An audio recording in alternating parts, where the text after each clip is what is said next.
各位弟兄姐妹，大家晚安。这时候邀请我们各位，不管在实体现场的敬拜的弟兄姐妹，还有在每一个直播里面的弟兄姐妹，邀请你，会影响你的东西，都先将它关机，或者是转小声，安静在神的面前。我们一起来领受，一起来敬拜赞美神。我们一起开口同声来祷告，让我们今天的敬拜，在圣灵的感动当中，来领受神的恩典。愿神的平安，愿神的智慧，在神的话语里面，再一次来教导我们，来激励我们。我们一起开口来祷告。主耶稣，我们向你献上感谢。当我们来到神你的面前，我们献上感谢，是因为神你将你的丰盛恩典，将平安赐给我们，好叫我们能够来到神你的面前来敬拜你。求神赐给我们智慧，赐给我们平安，也叫我们在神你的面前能够再次因你的恩典来得着平安喜乐的智慧。主啊，谢谢你，我们要求神赐给我们更大的力量，为的是要能够将我们的生命能够交托给你，为主你所用。愿神再一次引导我们今天晚上的敬拜，让我们能够在神你的选召里面，让我们的生命能够来服侍你，来荣耀神你的名。谢谢主，我们要将我们的生命献给你。感谢祷告，奉主耶稣基督圣名来求，阿们。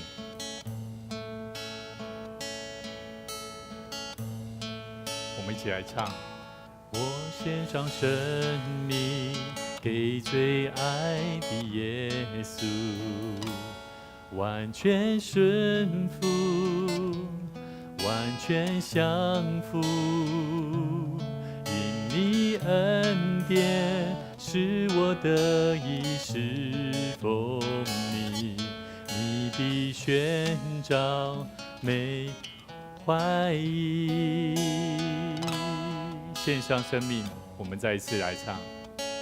献上生命给最爱的耶稣，完全降服，完全降服，因你恩典使我得以侍奉你，你的宣召没有怀疑。我的生命献给你，背起十架跟随你，愿你的荣耀彰显在我生命。我的心不要忘记，你如何为我舍命。耶稣我爱你，喜乐地跟随你，我的生命献给你，我的生命献给你，背起十架跟随你，愿你的荣耀彰显在我生命。我的心不要忘记，你如何为我舍命。耶稣我爱你，喜乐地跟随你。我们一起起立来唱，我们一起对主说，我们来献上我们的生命，将生命给最爱的耶稣，完全顺服，完全降服，因你恩典使我得以侍奉你，你的宣召没有怀疑。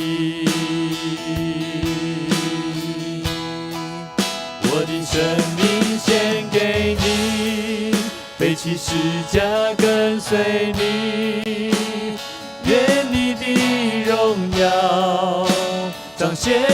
我生命，我的心不要忘记，你如何为我舍命。耶稣，我爱你，喜乐地跟随你，我的生命献给你，背起十架跟随你，愿你的荣耀彰显在我生命，我的心不要忘记，你为何为我舍命。耶稣，我爱你，喜乐地跟随你。求神赐给我们能力，赐给我们有属天的意象，赐给我属于你的梦想，带下你国度如在天上，赐给我奔跑不倦的力量，如鹰展翅上腾翱翔，赐给我属于你的梦想，带下你国度如在天上，赐给我奔跑不倦的力量，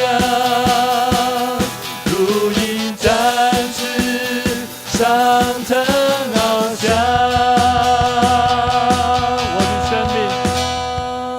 我的生命献给你，背起十架跟随你。我们对主说，愿你的荣耀，让我们的生命献给主，来彰显神的荣耀。求神帮助我们，让我们的心不要忘记他起初如何拣选我们的生命。对主说，耶稣，我爱你，喜乐地跟随你，我的生命献给你，背起十架跟随你，愿你的荣耀彰显在我生命，我的心不要忘记，你如何为我舍命。耶稣，我爱你，喜乐地跟随你，耶稣我爱你，耶稣我爱你，喜乐地跟随你。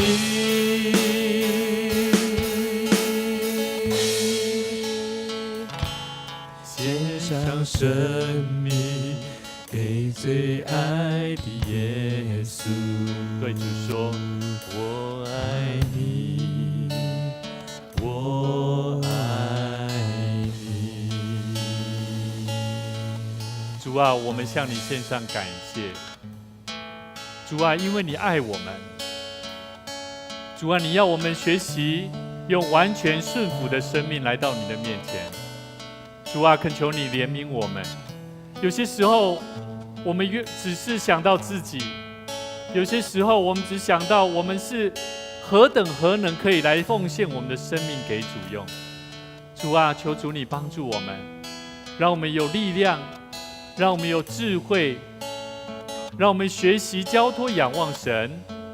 我们恳求神赐给我们能力，帮助我们，让我们的生命能够为主你所用。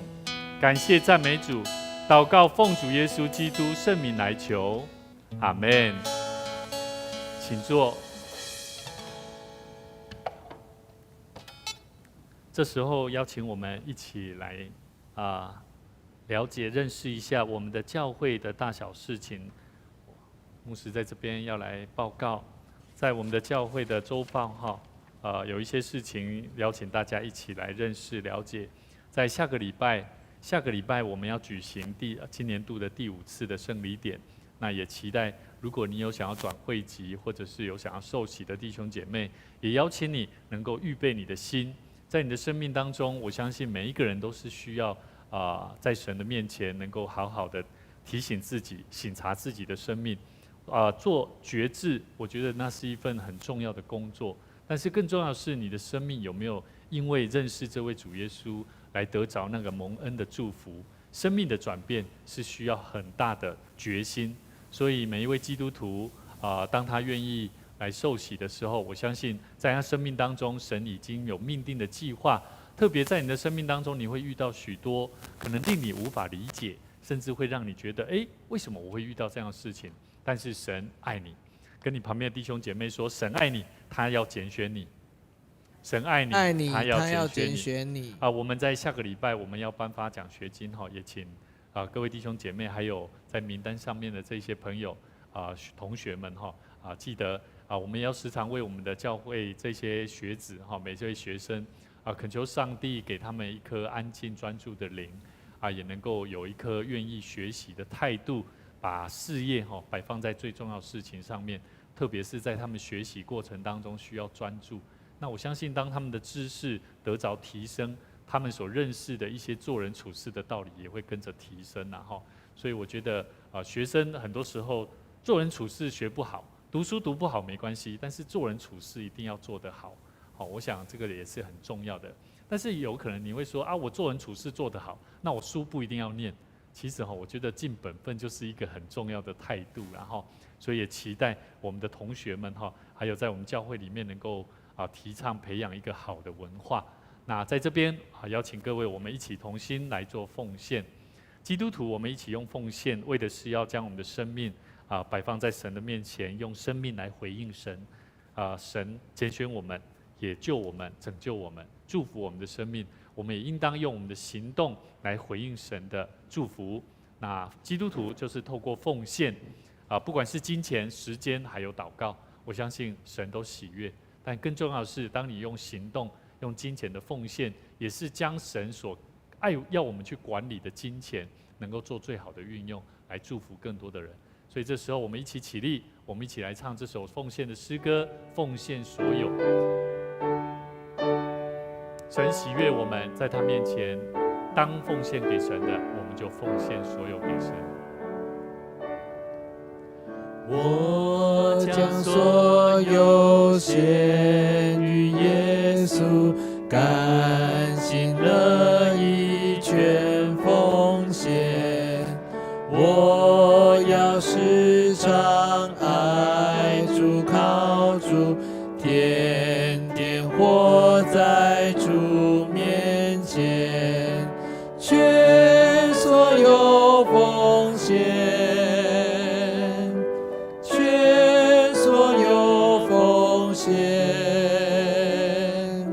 献给爱我尊贵救主，全所有奉献。我将所有献于耶稣，我今完全献于你，求主赐我爱心能力，更赐我天上福分，全所有奉献，全所有奉献，献给爱我尊贵救主，全所有奉献。我们依然站立，我们一起来做奉献的宣告的祷告。我相信凡事都是上帝所创造，他拥有赏赐与收回的权柄。此时我愿意从你所得到的恩典，用感恩与敬虔的心奉献在你面前。求主在我每次甘心乐意的奉献中，操练我更加顺服委身，分别我的生命。我相信奉献是栽种丰收的种子，我深信奉献是实践基督的生命，我确信奉献是生命主权的交托。求主按照你的信实与怜悯赐福我们，保守你的教会，兼顾你的百姓。奉主耶稣基督的名来求，阿们。请坐。各位弟兄姐妹，大家平安，大家晚安。在今天牧师要跟大家分享一个主题，在我们生命里面，我们需要不断的去了解我们生命当中的潜能跟危险是什么。那我们刚刚在念这个祷告奉献祷告的宣告我们讲到说，我相信，我深信，我确信。当我相信奉献是栽种丰收的种子，那么我要问各位，你有没有深信奉献是实践基督的生命？会不会？我再讲一次我相信奉献是栽种丰收的种子。我就想到，在座的各位，你们愿意来到教会做礼拜，听牧师讲道，听牧师的信息，你们觉得服侍神重不重要？重要。但是听牧者讲道重不重要？非常重要，对不对？当我们说我们要奉献给神的时候，你要知道奉献是栽种丰收的种子也就是说，奉献，当你愿意去奉献的时候，你会知道说，我要得着那个丰收是什么？是因为透过我愿意奉献的心呢。当我深信奉献是实践基督的生命的时候，你会发现，当你愿意来到教会，那是要摆上的嘞，那不是随随便便的。所以跟你旁边的前后左右的朋友说我们要提醒弟兄姐妹常来参加主日。我们要提醒弟兄姐妹常常来参加主日。所以我们礼拜六牧师也鼓励我们有服事，可能在主日学或者是礼拜六礼拜天，他可能是参加主日学的年轻朋友，国中生，我们都要提醒他们，真的多听牧者讲道很重要。他的生命能够不断的激发出更多愿意奉献的心所以我觉得，如果只有行道不听道也不对要小心留意。在我们生命里面，我们要学习不仅听道，而且要行道。但是有很多基督徒却只有行道不听道，那会发现他在服侍神的过程当中，很容易是在靠自己。所以当他累的时候，就会怎么样？就会很容易有情绪反应。所以牧师很鼓励各位，我觉得我们牧师有特别在礼拜六，也希望用华语礼拜，也就是希望在每一个服侍者身上，都能够得着一个更健康的生命来服侍神，来得着上帝更大的祝福所以今天牧师也要特别跟大家了解一个，我们生命当中那个潜能跟危险，往往就是在于你的心有没有一颗愿意奉献的心智。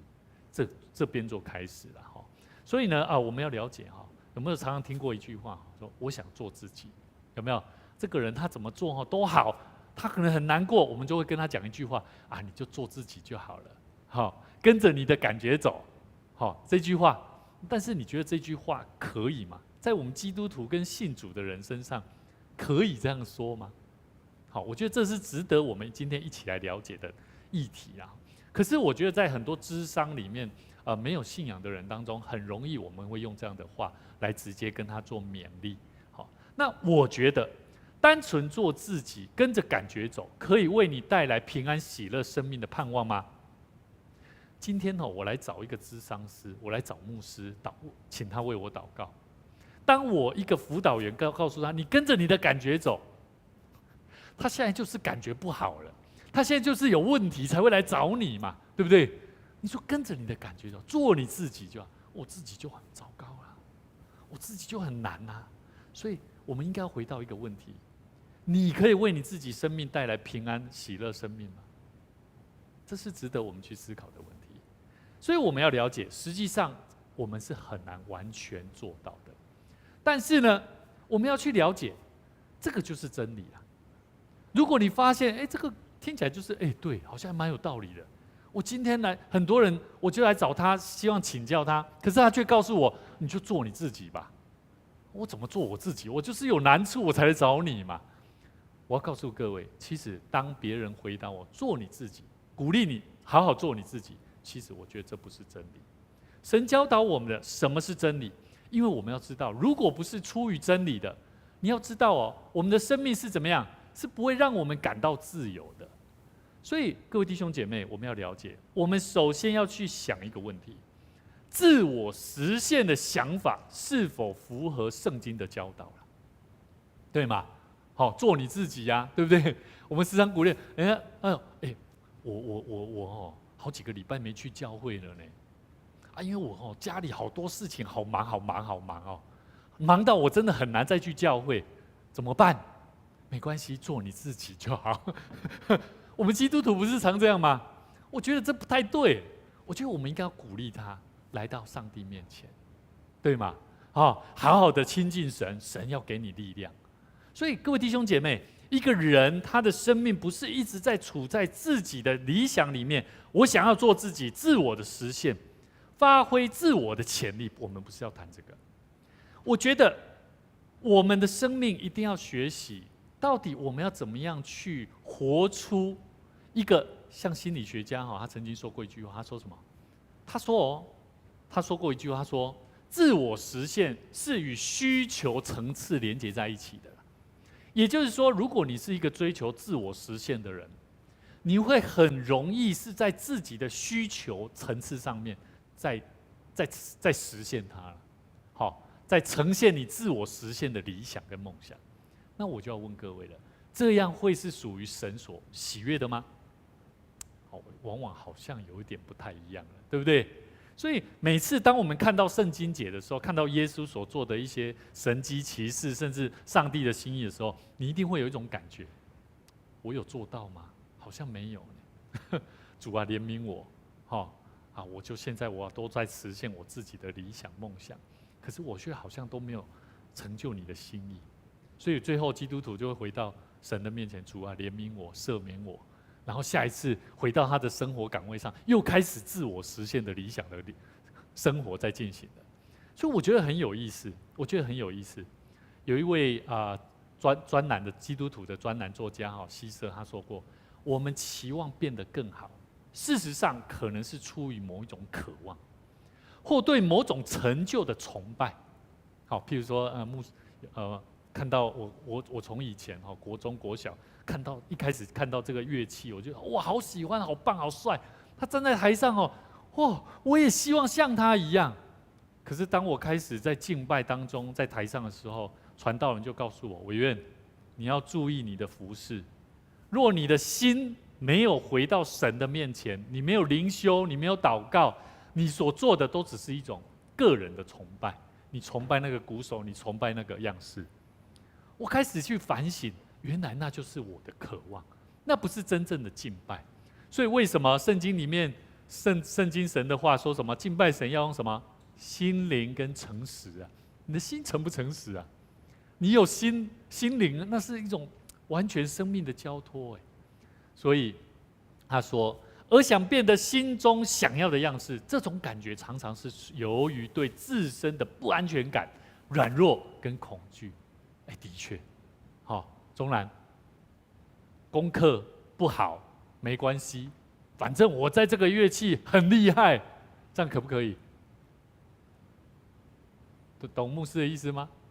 不能哦，你不能把这个服事当作是自我肯定的媒介哦。记得哦，因为很多时候，当你心里面不安的时候，你透过这个来提升自己的自信心，不对，你要仰望神。你要求告神，说神啊，为什么我没有办法专注？为什么在乐器上我可以专注，可是在我功课上我无法专注？你要求主赐给你能力，帮助你，懂我意思吗？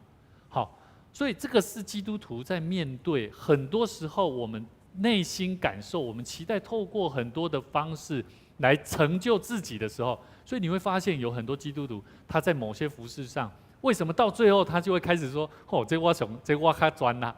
我较专呐，我比较能够有能力来服侍的地方，我来做就好。可是当牧师期待说，请他再来学习更不一样的东西，他就说：不行，这个我没办法，因为他在那边比较有成就感。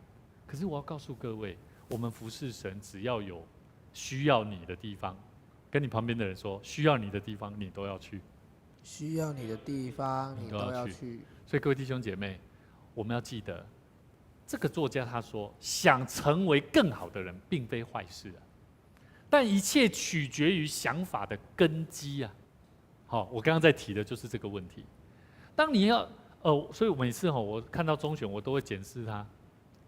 你现在学这个很厉害哦，很棒哦。他总是会提醒，他都会跟我讲一句话：没有了，没有了。好，这个很重要，这是一种态度，谦虚。人要谦虚，做任何事情，人家说你很棒，你就说谢谢你，但是我会更加再努力。好，我牧师在教你哦，还有一个更好的说法，不要说没有了，没有了。好啊，明明就有，就很棒啊。好，在我不会的人，在你就会啊，我看起来就很舒服，很愉快啊。所以人家赞美你的时候，你要说什么？谢谢你。好，我们一起努力，你也可以，对不对？这说法不一样哦。我时常在想，以前我都在想没有了。可是当我这样没有了之后，我的家人就跟我讲说：委员，你不要太骄傲。我没有骄傲啊，我说我没有啊。可实际上我心里面很高兴啊，不是吗？的确啊，这就是人的心态。所以我要告诉各位，我们的想法的根基是什么？这才是最重要的。基督徒必须要明白，如果你要提升、了解你生命的潜能，你要了解你的生命的危险，你如何在发挥能力的过程当中，你要知道，我们的生命我们的生命是不能够跟着感觉走的。生命若跟着感觉走，或者是朝向自我实现的方向走，到最后其实并不会令我们感到自由。所以很多时候我感觉事情应该这样做，可是为什么有些人就会跟我想的好像不太一样？你有没有发现？有没有？这就代表你是跟着感觉在走的，很容易哦。你去检视很多事情，你会发现好像都是这样。我还记得牧师刚开始谈恋爱的时候，很多人都会告诉我：别急，好好顺服神的心意。可是我就说，哪有急呀？我很认真在看待。注意听哦，我很认真在看待。可是其实我并没有认真在看待。到最后，你看牧师的这过去感情经验我现在觉得我都会认罪悔改，你知道吗？因为我都是跟着感觉在走啊，懂我意思吗？所以我要告诉各位，环境的整洁，有人觉得是需要这样，可是就有人会认为说就需要那样。所以你会发现，很多时候跟着感觉走，你会觉得好像有很多的冲击啊。各位弟兄姐妹，今天牧师这个主题，绝非不是要告诉各位，大家一起来了解基督徒如何来学习什么叫做自我开发能力的潜能。我不是要开发你的生命潜能，不是。今天我们要一起来了解的是圣经里面如何教导我们怎么去明白我们的生命如何与上帝连结，因为跟上帝连结的生命真的会为你带来很大的祝福啊！跟你旁边的弟兄姐妹说，你时常亲近神，你会感觉到奇妙的事情发生。时常亲近神，你的生命会感受到奇妙的事发生，这是真实的。还有我们要一起来学习，获得更多生命的智慧跟生命的资源，真的是需要透过圣经。所以我刚刚讲了，想法的根基是什么？那是我们决定我们到底所做的事情的果效是否能够真实上帝所喜悦。好，第三个，我们必须要去了解实践上帝创造我们生命的价值。上帝创造我们生命的价值就是什么？你要发挥你的真实，上帝要你发挥的潜能啊，懂我意思吗？我再讲一次哦，上帝创造我们生命的价值在哪里？定恩，你一定要好好去认识，到底上帝期待你的潜能是怎么样来发挥出来。注意，我再讲一次哦，是上帝期待你的哦，不是你期待你自己的哦。所以我刚刚讲的自我实现跟上帝的期待是不太一样的。如果你是期待你自己的自我实现，你会发现你怎么期待，你的爸爸妈妈总是有话说，你的旁边的人总是有话说。我时常问牧师长说：“你觉得我最近有没有改变？”哪有啊，他不都是一样？我觉得我好像有在努力，可是我旁边的人就是认为没有。所以我要告诉你，自我实现很多时候，你可能会说：“牧师，这个就是做你自己就好了。”没错，做我自己。可是你就会有所期待呀。我的期待就是不安啊，我的期待就是觉得不足啊，不够啊。所以各位弟兄姐妹，我们要一起来了解，上帝他创造人的个体是什么？我们从圣经里面我们先从这个人的个体上帝创造的最后一天，他说什么？我们要来，我们一起来读来，我们要照着我们的形象，按着我们的样式造人。我说这个我们是上帝用三位一体复数的角色，用我们，上帝是这样说的，我们照着我们。圣父、圣子、圣灵，所以他说我们照着我们的形象，按着我们的样式去造人，所以造了谁？有造谁？亚当跟夏娃，对不对？好，圣经说，神用地上的尘土造人，将生气吹在他鼻孔里，人就有灵了，人就有活了。那我要问各位你有没有发现这里提到什么？人是看得见的物质界的，也看不见灵界的结合体，你相不相信吗？你相不相信？有嘛？你会发现好像有人呢，他看得到呢，他真实体验呢。有些人说我哪看了看都没。我觉得人是看得见的，因为在圣经里面，其实他说生气吹在他鼻孔里，这是看不见的灵界啊。身心灵，人有没有灵魂呢？我记得科学也有做过人到底有没有灵魂的实验呢？怎么做？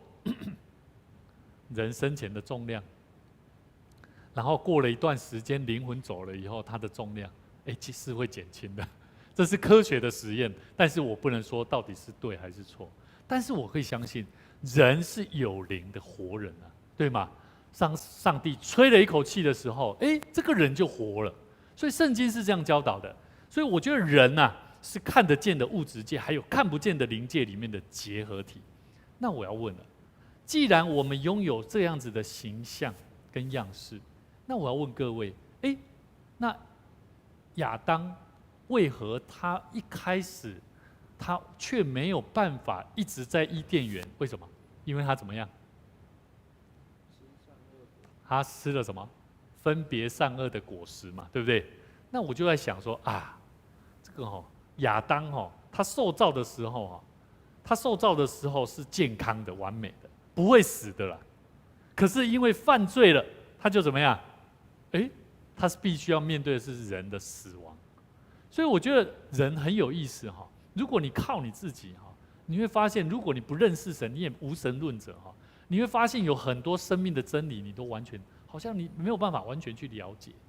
所以最近我昨天听了一个广播，说我忘记那一个博士，他说这个宇宙好像人是照着一个无形的一个创造者的这个样式按照规律在实现一个某一种形，好像每一个人都会什么事情的发生是有它的定理的，但是他说不出所以然。我这样听他们在解释，好像说不出所以然的感觉。我还是觉得回到圣经里面是最清楚的。约翰福音4章24节，上帝是个什么？灵啊。可是亚当，我觉得亚当到底他一开始他是不是有灵的活人？是不是？是的。可是因为他吃了分别善恶的果实，所以呢，他就怎么样？他的生命就必须要面对罪的问题。所以我们要了解一个问题自我生命的潜能有没有可能发挥最好的能力？有没有可能？有，但是也有可能怎么样？也可能又会有危险。所以我们要认识必须要怎么认识？就要走在圣经的真理里面。跟你旁边的人说，你要好好读经祷告。你要好好读经祷告。回到我们刚刚那个基督徒的做专栏作家他所说的想要成为更好的人，并非坏事，但一切取决于他的想法的根基想法的根基。定恩，爸爸爱不爱你？不爱的话，你可以坦白讲，应该有他说应该有但是假如你发现说，如果爸爸有爱你，你照着爸爸的事情他的期待，他所说的去完成的时候，你会怎么样？你会得到好处还是坏处？不知道，大部分通常在我们这个年龄会怎么做？中南中学，我们有很多想要自我去实现的东西，对不对？对不对？但是好像都会跟父亲有的命令、教导、说法会有所违背，对不对？那当有违背的时候，你会觉得好像很拉扯，对不对？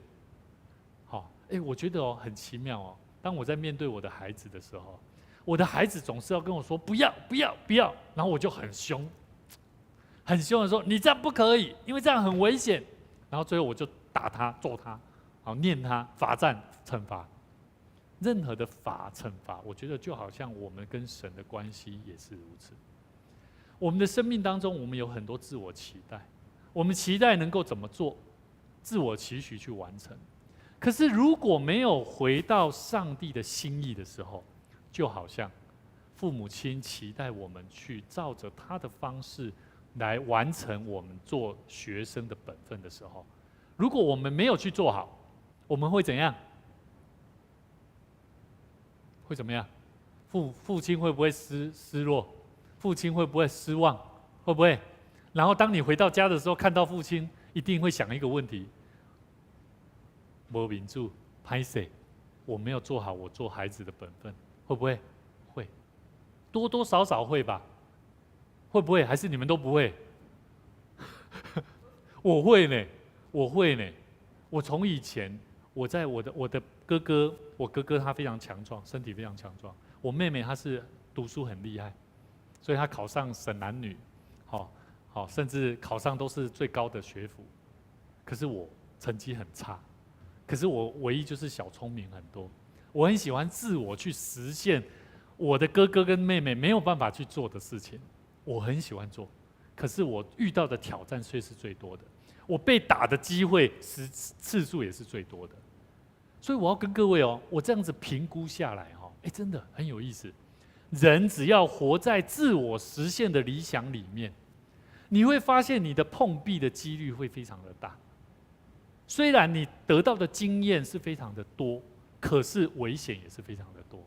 所以如何走在圣经的真理，对我们要了解人如何能够走出他的生命的潜能跟危险的时候，我们要特别留意到圣经里面怎么讲。我要问各位，圣经里面有没有讲到灵界啊？有没有啊？我们都很喜欢期待说我们死后去天堂，对不对？那有没有灵界啊？有圣经里面有谈到有地狱、在阴间、天上跟永生相关的灵界的事情。上帝的光明国度，我要告诉各位，是充满资料讯息正确的。例如阿们吗？相信吗？它是可靠的。而且呢，上帝的能力，光明的国度里面的能力跟智慧是无穷的。可是我要告诉各位，撒旦的黑暗国度就是相反的，充满的是什么？假冒的讯息，是假的谎言。你这个礼拜不要去教会的啦，你都没有跟我们同学在一起。我记得我大4的时候，我同学时常这样跟我讲：委员啊，大学4年你都没有好好跟我们一起大学出游。我说不行，我没有去教会，我会很痛苦，我怕得罪神。你知道我真的大学4年我完全没有说没有去教会的。唯一有一次是我流浪的时候，因为我在服侍很累，都没有，好像没有同工一样。然后我很累，我就说上帝啊，我这个礼拜我要睡到很晚。我真的那一次，你知道吗？那一次我真的睡到很晚。可是我走在外面有好多教会的朋友或者是团契的这些学长姐遇到我说：委员，你今天怎么没有来教会？大家都好担心你啊！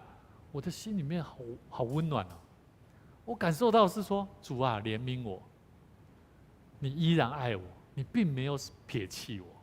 所以我要告诉你，上帝的资料绝对都是正确可靠的，能力、智慧绝对都是无穷的。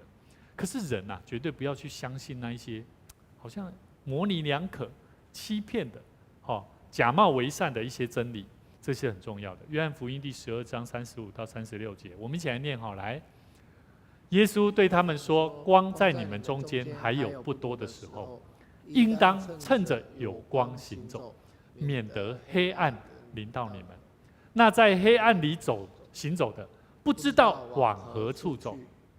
你们应当趁着有光，信从这光，使你们成为光明之子。我觉得现在的学生时期，特别是国高中时期，是你们很宝贵的时期，也是正处于你们青少年在最多不知道该怎么走的阶段。好，所以才会有叛逆期，有没有？就会想要跟原本的真理或者是正确的事情有一些不一样的挑战。所以呢，圣经教导我们，耶稣教导我们，光在我们中间还在不多的时候，就是说你生命当中还会稍微隐约知道什么是好事情啊，就应当要趁着这个好事情该走的时候，该做的时候，就怎么样，好好去做好它，不要去想康想胖啊，好好的去把握住每一次可以做好事的机会。所以各位弟兄姐妹，我要告诉各位，在我们生命当中，我觉得很奇妙。我时常在对我的孩子，特别是吴宇恩，我吴宇恩他每次我只要跟他讲这样子做，他总是跟我讲另外一个方式走，很奇怪。我说吴宇恩，不可以哭，我要哭给你看。我说你不可以这样抢哥哥的东西，不可以说谎。哇，他这阵子突然间很爱说谎，我好害怕。我的孩子某事会惊呢，家爱讲白菜。你知道吗？我怎么教他、带他祷告，怎么做都没有办法。我在祷告当中求神帮助他，可是我一直没有看到，确实让我看到是他一直在往那个黑暗的路走。你知道吗？他最近因为我本身我很爱看，有些时候我还蛮喜欢去看那个什么恐怖片。我看的恐怖片不是那一种随便看的，我会去分析。他这个导演他在演这个恐怖片的真实性，我会去判断它里面的圣经有没有神学内容。最近我看到有一部片叫《大法师信徒》，这部片跟我们以往所看的大法师是不太一样。它里面谈到是两个团体，一个团体就是神职人员的赶鬼，另外一个团体是信徒，他们怎么面对？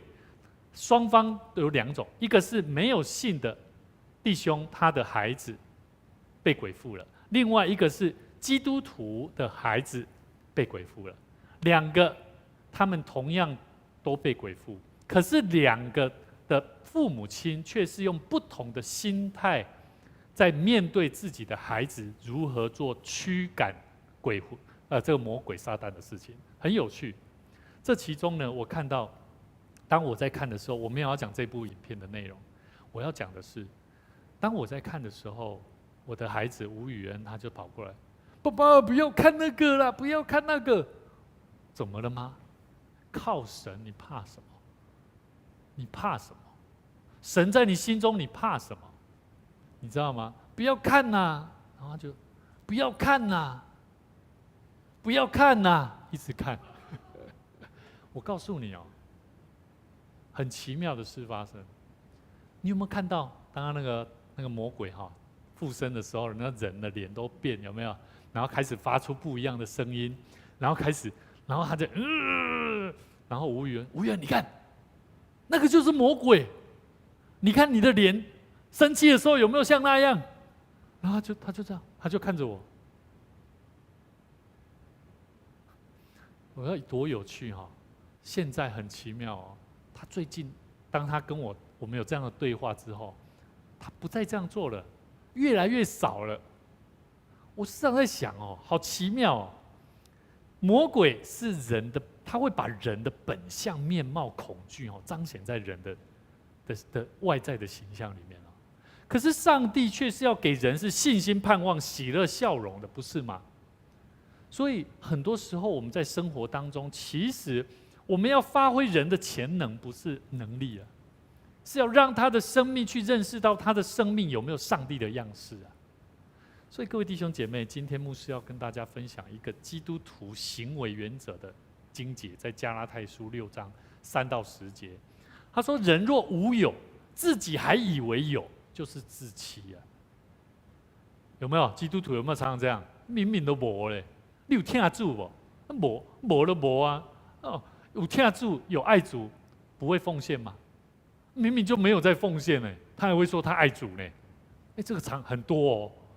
个人应当查验自己的行为，注意哦，你要查验自己，这样他所夸的就专在自己，不在别人了。因为个人必担当自己的担子。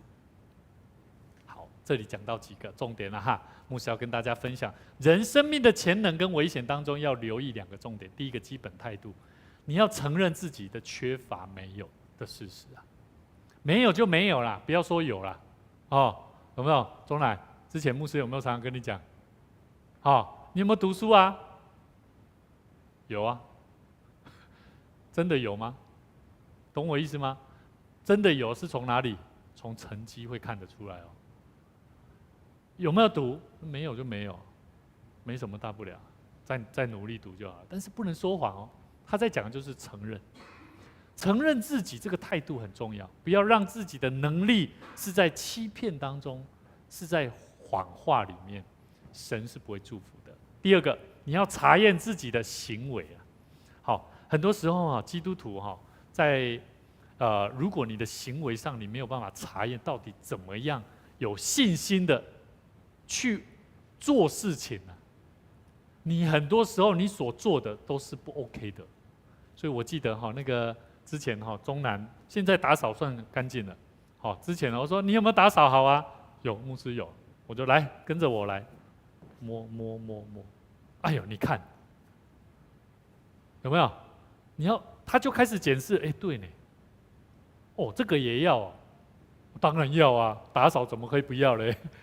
你要注意听哦，这个也要哦，这是什么意思？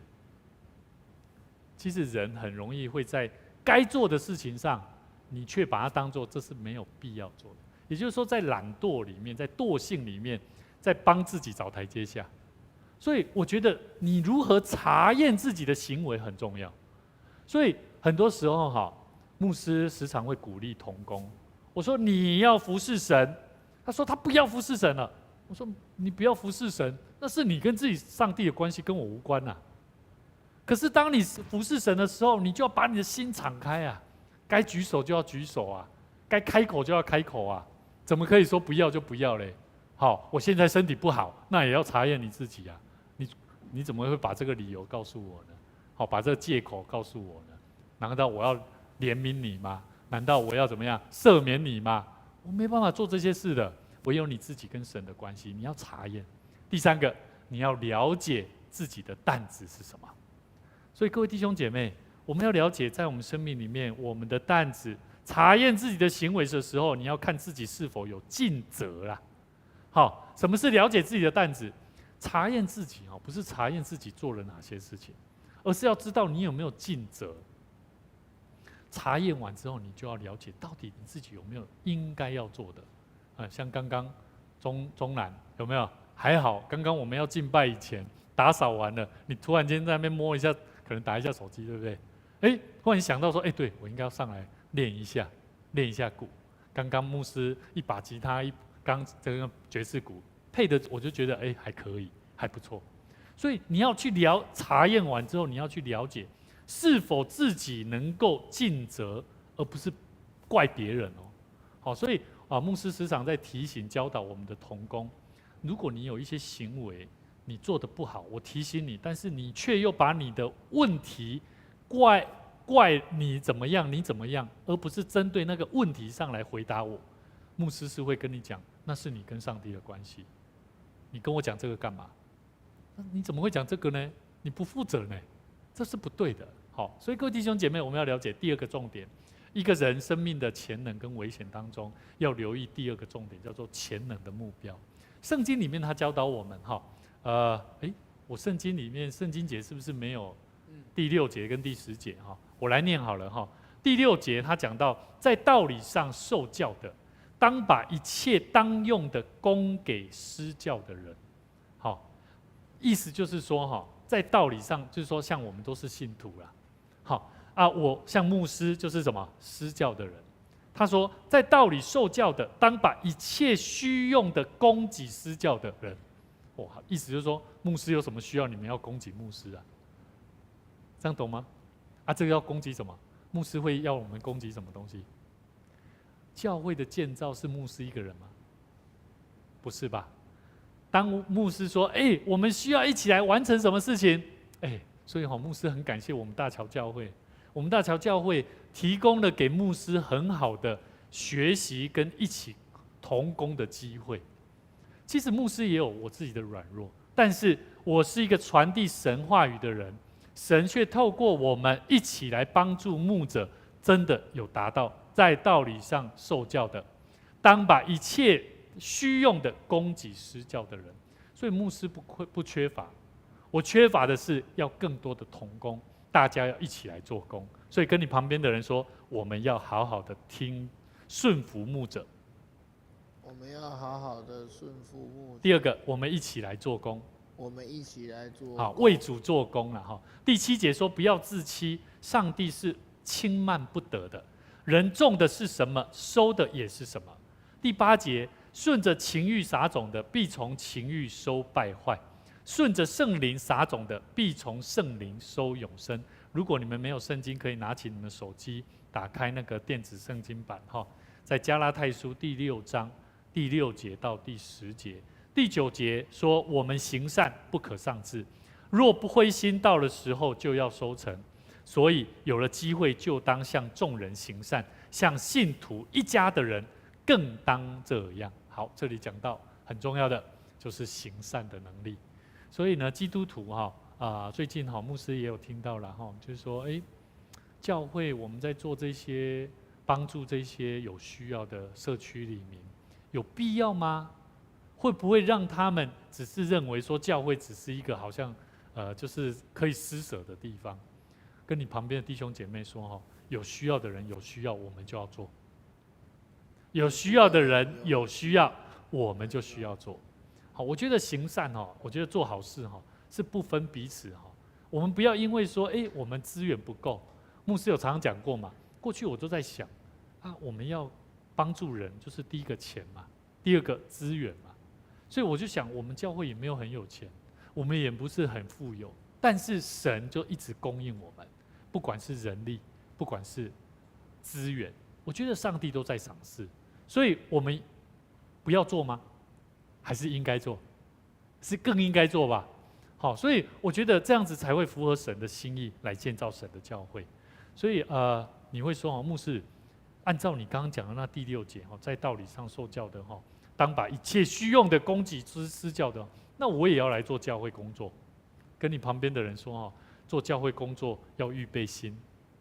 来说一下，做教会工作要预备心来，以赛亚书42章1到第1节，他说什么？看我的仆人，我所扶持的，所拣选的，心里所喜悦的，我已将我的灵赐给他，他必将公理传给外邦。来，我要问各位，做主的工人就要怎么样？上帝会不会扶持？会。上帝有没有上帝的拣选？要。有没有心里让上帝喜悦？有很多预备工作不容易耶。我当初要奉献给神做主的仆人，要做传道人，我就要去想这些问题耶。神有扶持我的生命，让我从患难中重新起来吗？上帝有拣选我吗？我心里我知道上帝有喜悦我的生命吗？我有没有什么？我有没有上帝的圣灵的同在啊？我有没有时常把不对的事情那个公理能够时常在我身边的朋友当中去传递吗？跟你旁边的人说做基督徒要学习讲公道话。做基督徒要学习讲公道话。我觉得基督徒要学习讲公道话不容易啊。可是我觉得做主的工人服侍者一定要学习这个态度。好，有机会你要慢慢好好去学习这一段圣经节。第6节说，我上主呼召你，赐力量给你，使你在世上主持公道。我要借着你跟世人立约，我要使你成为万国之光。你将开盲人的眼睛，领被囚的人出监狱，使黑牢中的人得见光明。我是上主，耶和华是我的名。我不让其他神明共享我的荣耀，也不许任何偶像同受赞美。我所预言的事已经实现，现在我要告诉你们一些新事，在事发生之前，先告诉你们。我要问各位，昨天牧师很高兴，我们的会宴小组，我们做到了一件，就像圣经里面所讲的，其实上帝呼召我们是会赐力量给我们的。当我们去带领一个我们可能跟他的关系可能从来很少接触的朋友，当你去接触的时候，你会发现上帝是要我们借着我们去跟世上的人立约啊。当我们听到他的生活，听到他的工作，听到他的为人，你就会发现，对，有些东西是跟我想象不太一样的。可是当你知道说有一些生活习惯也不太 OK 的时候，你要怎么样求神给我们智慧，去帮助他，让他得以成长。所以我记得我听牧师娘在讲到说，这个我们的弟兄噼里啪啦讲得很有活力很好。这个就是让我们每一个基督徒，我们不要关起门来自己在那边欢乐。重要的是我们要多去认识，其实有很多朋友，像譬如说凯伟，然后他一直传那个他自己怎么样心理疾病。其实牧师很鼓励我们，下次就再去邀请他，一起来去到外面一样喝茶，一起去认识他。他遇到的困难是什么？他的困难是需要帮助他，为他祷告，让他去认识到这位上帝的奇妙。这些都是做好事。所以神喜悦我们，是希望我们透过好事来祝福更多的人。